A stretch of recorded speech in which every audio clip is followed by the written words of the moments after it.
আপনি কি জানেন সাগরের গভীরে এমন কিছু মাছ বাস করত যাদের মুখোমুখি হলে বড় হাঙরও পালাতে চাইতো। আজকে আমরা জানবো ইতিহাসের সবচেয়ে বড়, অদ্ভুত এবং ভয়ঙ্কর 5টি মাছের গল্প। তো চলুন সময় নষ্ট না করে আজকের ভিডিওটি শুরু করা যাক।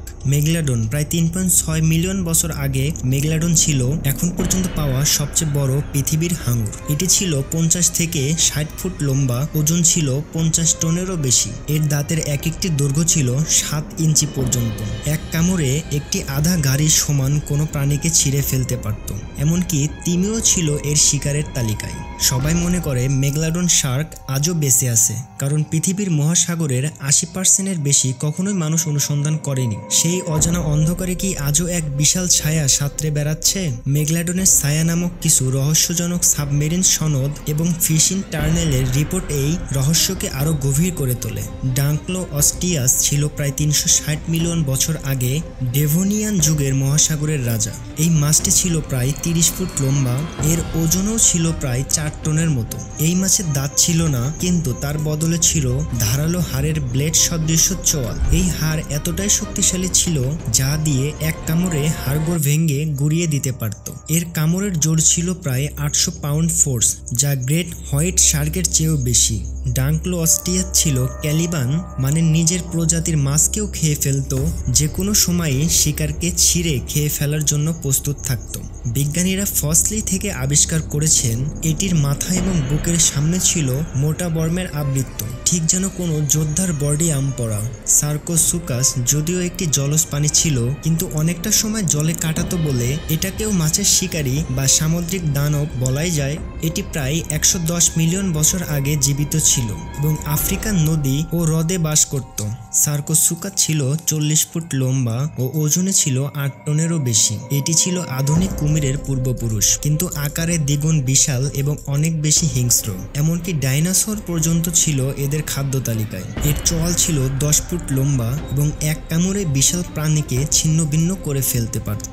এর শক্ত দাঁত ছিল অনেকটাই পেরেকের মতো, যা গভীরভাবে ঢুকে যেত শিকারের শরীরে। বিজ্ঞানীরা একে নাম দিয়েছেন সুপার ক্রোক, কারণ এটি ছিল পৃথিবীর সবচেয়ে বড় কুমির জাতির জলজ দানব। হেলিকোপ্রাইন ছিল এক অদ্ভুতর হাঙর, যার নিচের চলে ছিল স্পাইরাল বা গোলাকার আকারের দাঁত, দেখতে অনেকটাই ঘূর্ণমান আকারের মতো। এটি প্রায় 290 মিলিয়ন বছর আগে এই হাঙর মহাসাগরে রাজত্ব করত। দাঁতের এই অদ্ভুতর আকৃতি কিভাবে ব্যবহার করত তা নিয়েই বিজ্ঞানীরা বিভ্রান্ত ছিল বহুদিন।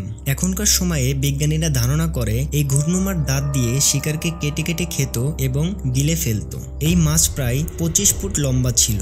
যেহেতু এর মুখের মধ্যে এই চক্রাকৃতির দাঁতের সারি ছিল, শিকার তার একবার মুখের ভিতর ঢুকলে আর বের হওয়ার কোনো জায়গাই থাকতো না। লিড সিস্টিস ছিল একটি ফিল্টার ফিডার মাছ, কিন্তু এর আকার ছিল দানবীয়। 50 ফুট পর্যন্ত লম্বা হতে পারত। এটি মানুষ বা বড় পানি খেত না, বরং প্ল্যাঙ্কট, ছোট পানি এবং অণুজীব খেত। কিন্তু আপনি যদি এর পাশে সাঁতার কাটতেন, তখনও আপনি নিজেকে ক্ষুদ্রতম অনুভব করতেন। এর ফসলি প্রথম খুঁজে পাওয়া যায় ইংল্যান্ডে। কিছু ফসলি এতই বিশাল যে একে ভেঙ্গে ভেঙ্গে জাদুঘরে রাখা হয়েছে। শান্ত হলেও এই মাছটি ছিল পৃথিবীর ইতিহাসের তৈরি সবচেয়ে বড় বেনিফিশ। স্ট্যাটাখ্যান্থাস নামক এই মাছটি প্রথম নজরেই অদ্ভুত। এর পিঠের উপর ছিল এক ধরনের চ্যাপ্টার টেবিলের মতো ফিন। বিজ্ঞানীরা এখনও নিশ্চিত নন এটি কি কারণে ব্যবহার করত। একটি ধারণা হলো এই ফিনটি ব্যবহার করা হতো অন্য পুরুষ মাছের সঙ্গে প্রতিদ্বন্দ্বিতা ও নারী মাছকে আকর্ষণের জন্য।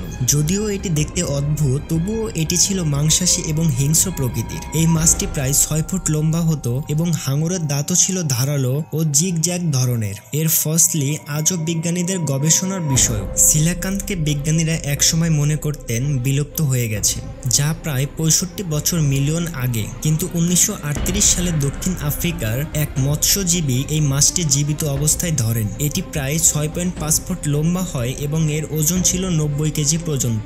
এটি অন্য সব মাছের থেকে আলাদা কারণ এর পাখনার গঠন অনেকটাই টিকটিকির পায়ের মতো, যেটা বিজ্ঞানীদের মতে প্রাচীন জলজ প্রাণী থেকে স্থলজ প্রাণীদের রূপান্তরের প্রমাণ। সিলাকান্তের একটি বিশেষ অংশ হলো রোস্টাল অর্গান, যা সম্ভবত বৈদ্যুতিক সংকেত বুঝতে সাহায্য করে অথবা এমন কিছু করতে পারে যা আমরা আজও বুঝতে পারিনি। প্রকৃতি কখনোই সম্পূর্ণরূপে আবিষ্কৃত হয় না। তো এই ছিল আজকের ভিডিওটি। আপনাদের কাছে ভিডিওটি কেমন লাগলো অবশ্যই কমেন্ট করে জানাবেন এবং আমাদের চ্যানেলে নতুন হয়ে হয়ে থাকলে চ্যানেলটি সাবস্ক্রাইব করবেন। ধন্যবাদ।